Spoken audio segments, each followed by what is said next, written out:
Janata party అధ్యక్షులు నాగరాజు గారికి, ఇక్కడికి విచ్చేసినటువంటి భారతీయ జనతా పార్టీ కుటుంబ సభ్యులందరికీ కూడా నా యొక్క హృదయపూర్వక నమస్కారాలు. ఈరోజు చాలా గొప్ప ఒక మరుపురాని రోజు, ఒక చారిత్రాత్మకమైనటువంటి రోజు. ఎందుకంటే ఒక గొప్ప మహనీయుడు జన్మించినటువంటి రోజు. భరతమాత ముద్దుబిడ్డ, భారతరత్న, మాజీ ప్రధాని అటల్ బిహారీ వాజ్పేయి గారి శత జయంతి సందర్భంగా ఈరోజు ఆంధ్ర రాష్ట్ర వ్యాప్తంగా అనేక ప్రదేశాల్లో గత 15 రోజులుగా కూడా చూసినట్లయితే ఈ నెల 11వ తారీఖు నుంచి రాష్ట్ర అధ్యక్షులు పివిఎన్ మాధవ్ గారి ఆధ్వర్యంలో ప్రతి జిల్లాలో కూడా వాజ్పేయి గారి విగ్రహ ఆవిష్కరణ, అక్కడ బహిరంగ సభలు, ర్యాలీలు అత్యంత ఉత్సాహంగా, ఒక వైభవోపేతంగా, చాలా ఘనంగా వారికి నివాళులర్పిస్తూ జరిగినటువంటి కార్యక్రమానికి ఈరోజు ముగింపు సభ అమరావతిలో అత్యంత వైభవంగా జరుగుతూ ఉంది. ఈరోజు భారతరత్న వాజ్పేయి గారు అంటే కేవలం పార్టీ సభ్యులే కాదు, ప్రతిపక్షాలు సైతం ఆయన భారతరత్న కాదు, ఈ దేశానికి రత్నం లాంటి వారు. ప్రతిపక్షాలు, ప్రతి మానవుడు, ప్రతి వ్యక్తి కూడా గౌరవించేటువంటి ఒక గొప్ప మహనీయులు అటల్ బిహారీ వాజ్పేయి గారు. మనం చూసాం, దేశంలో అనేక జాతీయ పార్టీలు, ప్రాంతీయ పార్టీలు, అనేక మంది రాజకీయ పార్టీలు పెట్టారు. కొన్ని వందల మంది రాజకీయ నాయకులు ఉన్నారు, కొన్ని వేల మంది నాయకులు ఉన్నారు. కానీ ఒకే ఒక్క నాయకుడు అందరూ గౌరవించి, ప్రాంతాలకు, మతాలకు, వర్గాలకు, రాజకీయ పార్టీలకు అన్నిటికీ అతీతంగా గౌరవించబడేటువంటి ఒక గొప్ప రాజకీయ నాయకుడు అటల్ బిహారీ వాజ్పేయి గారు.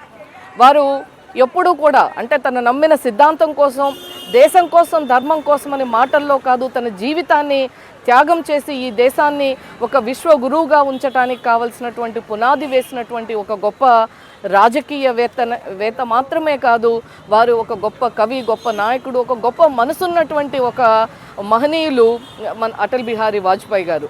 ఈరోజు వారి శత జయంతి సందర్భంగా మనం కూడా ఇక్కడ తణుకులో ఉన్నటువంటి ఉండ్రాజవరం ఫ్లైఓవర్, మనందరికీ తెలుసు వాజ్పేయి గారు అనేప్పటికీ అందరికీ కూడా పరిపాలనా సంస్కరణలు, ఈ దేశంలో మౌలిక సదుపాయాల కల్పనలకు కూడా సంస్కరణలు తీసుకొచ్చి మౌలిక రంగ అభివృద్ధి ద్వారానే ఈ యొక్క ఎకానమీని అభివృద్ధి చేయొచ్చు అని చెప్పి ఆ రోజు మొట్టమొదటిసారిగా స్వర్ణ చతుర్భుజి అని చెప్పి మొత్తం మనం Delhi to Mumbai, Mumbai to Chennai to Kolkata, Kolkata to Delhi, ఈ యొక్క దీన్ని మొదలుపెట్టి మొట్టమొదటి ఫేజ్లో, ఆ తర్వాత కాశ్మీర్ టు కన్యాకుమారి, కోల్కతా టు మదురై కలిపినటువంటి, అంటే ఈ యొక్క జాతీయ రహదారుల నిర్మాణం ద్వారా ఈ యొక్క దేశ పురోభివృద్ధి ఉంటుంది, మౌలిక సదుపాయాలు కల్పించాలి అని చెప్పి వారు తీసుకున్నటువంటి నిర్ణయం.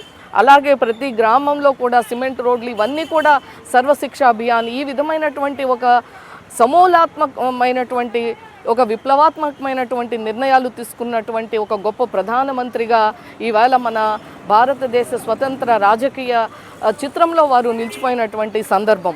ఈ సందర్భంగా మనం కూడా తణుకు పట్టణంలో ఉన్నటువంటి ఉండ్రాజవరం దగ్గర ఉన్నటువంటి ఫ్లైఓవర్కి మేము కూడా మన నర్సాపురం పార్లమెంటు సభ్యులు భూపతిరాజు శ్రీనివాస్ వర్మ గారిని మేము పార్టీ అందరి తరపున, తణుకు పట్టణ భారతీయ జనతా పార్టీ తరపున మేము కలిసి వారికి ఒక ఇస్తాము మా యొక్క అపీలు. ఎందుకంటే దానికి అటల్ బిహారీ వాజ్పేయి గారి పేరు పెట్టాలి, ఆ ఫ్లైఓవర్కి అటల్ ఫ్లైఓవర్గా మేము దాన్ని నామకరణం చేయాలి. ఇది జాతీయ రహదారుల మీద వెళ్ళేటువంటి వీటన్నిటికీ కూడా వారు కారణమయ్యారు. భారతదేశంలో ఎక్కడ చూసినా కూడా ఒక జాతీయ రహదారి చూడగానే గుర్తొచ్చేటువంటి వ్యక్తి మరి అటల్ బిహారీ వాజ్పేయి గారు. కాబట్టి దానికి నామకరణం చేయాలని చెప్పి మేము పార్లమెంటు సభ్యుల్ని కోరుతాం. అదే మాదిరిగా వారు రాజకీయంగా అనేక సంస్కరణలు, మనందరికీ తెలుసు, వారు ఎప్పుడూ కూడా ఓటమికి ఎప్పుడూ భయపడలేదు.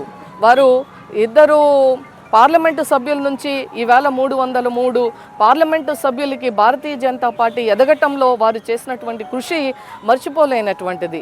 జనసంఘ్ నుంచి ఆ తర్వాత భారతీయ జనతా పార్టీగా ఆవిర్భవించిన తర్వాత మొట్టమొదటి వ్యవస్థాపక అధ్యక్షులుగా వారు ఉండటం, దాదాపు 10 సార్లు లోక్సభకి, 2 సార్లు రాజ్యసభకి ఎన్నికై సుదీర్ఘమైనటువంటి రాజకీయ ప్రస్థానం ఉన్నటువంటి గొప్ప నాయకుడు అటల్ బిహారీ వాజ్పేయి గారు. కాబట్టి ఈవేళ వారు ఎప్పుడు ఆ రోజున ఇద్దరు పార్లమెంటు సభ్యులు ఉన్నప్పుడే ముంబైలో ఉన్న శివాజీ పార్క్లో ఒక సభలో చెప్పారు, ఈ దేశంలో మేము ఇద్దరమే ఉండొచ్చు, కానీ భవిష్యత్తుని భారతీయ జనతా పార్టీ అధికారంలోకి వచ్చి ఈ యొక్క దేశ ముఖ చిత్రాన్ని అభివృద్ధి పదంలో మార్చుతుంది అని చెప్పి ఆ రోజునే చెప్పారు. ఈ దేశంలో చీకటి పోతుంది, సూర్యుడు ఉదయిస్తాడు, కమలం వికసిస్తుంది అని చెప్పి ఇద్దరు పార్లమెంటు సభ్యులు ఉన్నప్పుడు చెప్పినటువంటి మాట ఈవేళ అది నిజమై వారి యొక్క ఆశయాలను మరి ఈరోజు నరేంద్ర మోడీ గారు అన్ని రంగాల్లో తీసుకెళ్లి ఈ దేశాన్ని ప్రపంచ పటంలో అన్ని రంగాల్లో కూడా మరి ముందుంచుతున్నటువంటి సందర్భం మనందరం చూస్తున్నాం. దీనికి ప్రేరణ వాజ్పేయి గారు. మనకి ఈ సంవత్సరం అనేక ఒక చారిత్రాత్మకమైనటువంటి వాటికి ఈ సంవత్సరం అద్దం పడుతుంది. రాష్ట్రీయ స్వయం సేవక్ సంఘ్ ఏర్పడి 100 సంవత్సరాలు, అలాగే మన అటల్ బిహారీ వాజ్పేయి గారి శత జయంతి పూర్తవుతున్నటువంటి సందర్భంలో ఈ యొక్క రాష్ట్రీయ స్వయం సేవక్ సంఘ్ ఈ దేశానికి ఇచ్చినటువంటి ఇద్దరు అద్భుతమైనటువంటి నాయకులు. ఒకరు అటల్ బిహారీ వాజ్పేయి గారు, వారి ఆశయాలను నెరవేర్చుతూ ముందుకెళ్తున్నటువంటి ప్రస్తుత ప్రధాని మనందరి ప్రియతమ నాయకులు అజేయులు మన నరేంద్ర మోడీ గారు. కాబట్టి రాబోయే కాలంలో మరిన్ని మంచి కార్యక్రమాలతో సుపరిపాలన, అంటే రాజకీయాల్లో పరిపాలన జరుగుతుంది, పరివారం కోసం పరిపాలన జరుగుతుంటాం మనం దేశవ్యాప్తంగా చూసాము. కానీ ఈవేళ సుపరిపాలనకు నిజమైనటువంటి అర్థం పట్టినటువంటి విధంగా ఆ రోజు వాజ్పేయి గారు మొదలుపెట్టినటువంటి పరిపాలన ఈవేళ నరేంద్ర మోడీ గారు పాటిస్తూ ముందుకు తీసుకెళ్తున్నటువంటి సందర్భం.